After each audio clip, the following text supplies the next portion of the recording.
ಆತನಿಗೆ ಕೇವಲ 26 ವರ್ಷ.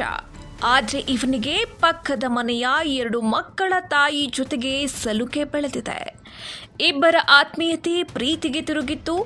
ಮೊದಲೇ ಮದುವೆಯಾಗಿ ಗಂಡನಿದ್ದರೂ ಈ ಯುವಕನ ಮೇಲೆ ಮಹಿಳೆಗೂ ಪ್ರೀತಿಯಾಗಿತ್ತಂತೆ. ಆದರೆ ಇಬ್ಬರ ಪ್ರೀತಿಯ ಗುಟ್ಟು ರಟ್ಟಾಗು ಮುನ್ನ ಈ ಜೋಡಿ ಶವವಾಗಿದೆ. ನಿರ್ಜನ ಪ್ರದೇಶದಲ್ಲಿ ಈ ಜೋಡಿ ಆತ್ಮಹತ್ಯೆಗೆ ಶರಣಾದ್ರ. ಇಲ್ಲ ಈ ಪ್ರೇಮಿಗಳ ಸಾವಿನ ಹಿಂದೆ ರಹಸ್ಯವೇ ಅಡಗಿದ್ಯ ಅನ್ನೋ ಪ್ರಶ್ನೆ ಇದೀಗ ಮೂಡಿದೆ. ಕೋಲಾರ ತಾಲೂಕಿನ ಶೆಟ್ಟಿಕೊತ್ತನೂರು ಗ್ರಾಮದ ಆನಂದ್ ಹಾಗೂ ಸುಮಿತ್ರಾ ಇಬ್ಬರ ಮೃತದೇಹ ನೇಣು ಬಿಗಿದ ಸ್ಥಿತಿಯಲ್ಲಿ ಪತ್ತೆಯಾಗಿದೆ.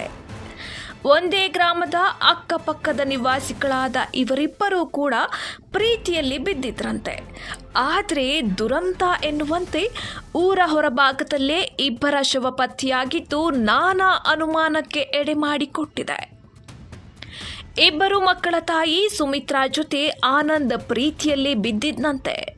ಗಂಡ ಮಕ್ಕಳಿದ್ರೂ ತನಗಿಂತ ಚಿಕ್ಕವನಾಗಿದ್ದ ಆನಂದ್ ಜೊತೆ ಮಹಿಳೆ ಪ್ರೀತಿ ಪ್ರೇಮ ಅಂತ ಓಡಾಡ್ತಿದ್ಲಂತೆ. ಆದರೆ ಇದೀಗ ಇಬ್ಬರು ಪ್ರೇಮಿಗಳು ಒಂದೇ ಮರಕ್ಕೆ ನೇಣು ಬಿಗಿದುಕೊಂಡು ಆತ್ಮಹತ್ಯೆಗೆ ಶರಣಾಗಿದ್ದಾರೆ ಎನ್ನಲಾಗ್ತಿದೆ. ಪ್ರೀತಿ ವಿಷಯ ಮನೆಯವರಿಗೆ ಗೊತ್ತಾಯ್ತು ಅಥವಾ ಒಂದಾಗಲು ಆಗಲ್ಲ ಅಂತ ಈ ಜೋಡಿ ತಾವೇ ದುಡುಕಿನ ನಿರ್ಧಾರ ತೆಗೆದುಕೊಂಡ್ರ ಗೊತ್ತಿಲ್ಲ. ಅದೇನಾಯ್ತು ಏನೋ ಈ ಜೋಡಿಗೆ ದಿಢೀರ್ ಆತ್ಮಹತ್ಯೆಗೆ ಶರಣಾಗಿದ್ದಾರೆ ಎನ್ನಲಾಗ್ತಾ ಇದೆ. ಇಬ್ಬರ ಸಾವಿನ ಕುರಿತು ನಾನಾ ಅನುಮಾನಗಳು ಕೂಡ ಮೂಡಿವೆ. ಈ ಪ್ರೇಮಿಗಳ ಆತ್ಮಹತ್ಯೆಗೆ ನಿಖರ ಕಾರಣ ತಿಳಿದು ಬಂದಿಲ್ಲ. ವಿಷಯ ತಿಳಿದಿದ್ದಂತೆ ಸ್ಥಳಕ್ಕೆ ಕೋಲಾರ ಗ್ರಾಮಾಂತರ ಠಾಣೆಯ ಪೊಲೀಸರು ಭೇಟಿ ನೀಡಿ ಪರಿಶೀಲನೆ ನಡೆಸಿದ್ದಾರೆ. ಪೊಲೀಸ್ ತನಿಖೆ ಬಳಿಕ ಸಾವಿನ ಕಾರಣ ಅಥವಾ ಪ್ರೇಮಿಗಳ ಶವದ ಹಿಂದಿನ ನಿಗೂಢ ಸತ್ಯ ಬಯಲಾಗಲಿದೆ.